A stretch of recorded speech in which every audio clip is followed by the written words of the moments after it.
Bonjour Renaud. Bonjour Alix. Ça se passe bien ce début de semaine? Super. Super. Alors, première revue de presse de cette semaine. Donc, on commence avec la sécurisation des législatives du 6 mars 2021. L'armée lance une vaste opération de sécurisation.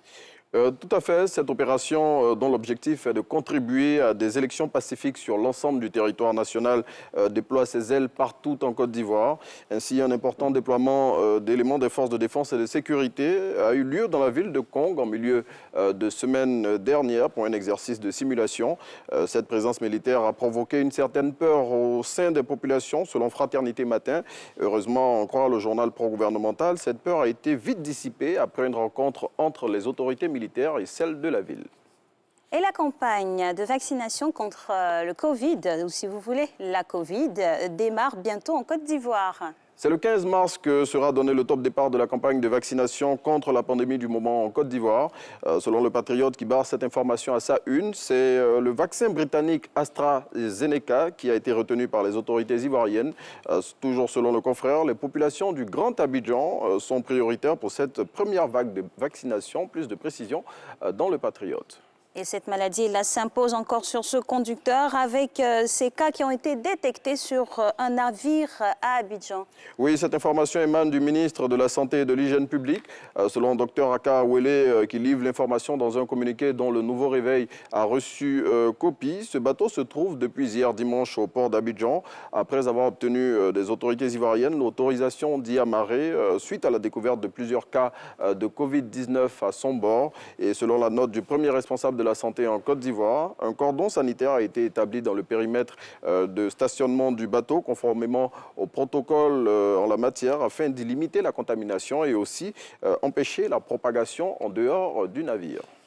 Encore, il reste lutte contre la maladie à coronavirus et prévention de cette autre pandémie ou maladie qui est Ebola. Le ministre de la Santé et de l'Hygiène publique appelle à la responsabilité des populations. Aka Awele a lancé cet appel le vendredi dernier à l'occasion du point hebdomadaire sur la Covid-19.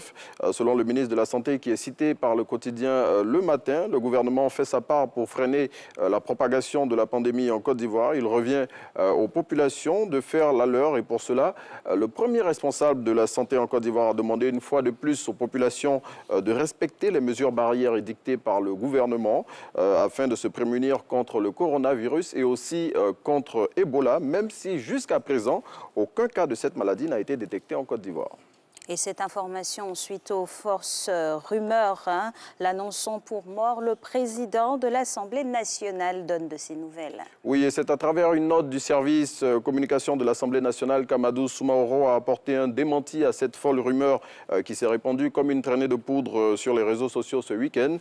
Selon cette note dont l'expression a reçu copie, le président de l'Assemblée nationale séjourne en ce moment en Turquie à l'invitation d'une personnalité de ce pays. Plus de précisions dans l'expression de ce jour. Et après 2 mois de fermeture, les établissements scolaires secondaires rouvrent ce lundi à Azionoula. Tout à fait. Le ministère de l'Éducation nationale a donné son OK pour la réouverture des établissements secondaires publics et privés de Zouenoula et Goïtafla, dont les élèves étaient à la maison depuis le 7 décembre dernier, après les dégâts matériels orchestrés par certains d'entre eux qui réclamaient des congés anticipés.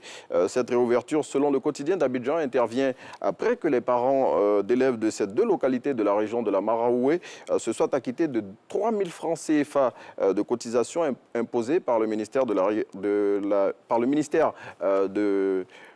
l'Éducation nationale, bien évidemment, pour la réhabilitation de ces établissements. Un mot d'aviation, la compagnie aérienne nationale va faire des vols Abidjan-Paris dans quelques années. C'est l'annonce faite le jeudi dernier par le ministre des Affaires étrangères, selon Ali Koulibaly, qui a donné cette information à l'occasion de la réception par Air Côte d'Ivoire d'un nouvel avion. La compagnie nationale ambitionne d'ici 2023 d'ouvrir une desserte Abidjan-Paris. Et à en croire le ministre qui est cité par Soir Info, toutes les dispositions techniques et infrastructurelles seront prises pour la réalisation de cet objectif.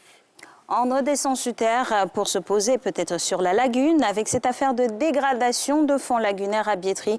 Les populations villageoises se soulèvent. Oui, les populations du village d'Abia-Abeti, communément appelé Biétry Village, ont manifesté pacifiquement ce samedi devant le domicile des riverains de la baie lagunaire qui s'opposent à l'extension de leur village sur la lagune. Cette affaire est consécutive, il faut le savoir, aux travaux de dragage de la lagune engagés depuis quelques mois par une société de la place sous la houlette de la chefferie de ce village. Et cette initiative qui est dénoncée par les riverains depuis à la base d'un conflit entre eux et la notabilité d'Abia-Abeti. Merci infiniment, Merci, Renaud, Alex. pour ce premier passage. On se retrouve demain, Dieu voulant. Alors, nous...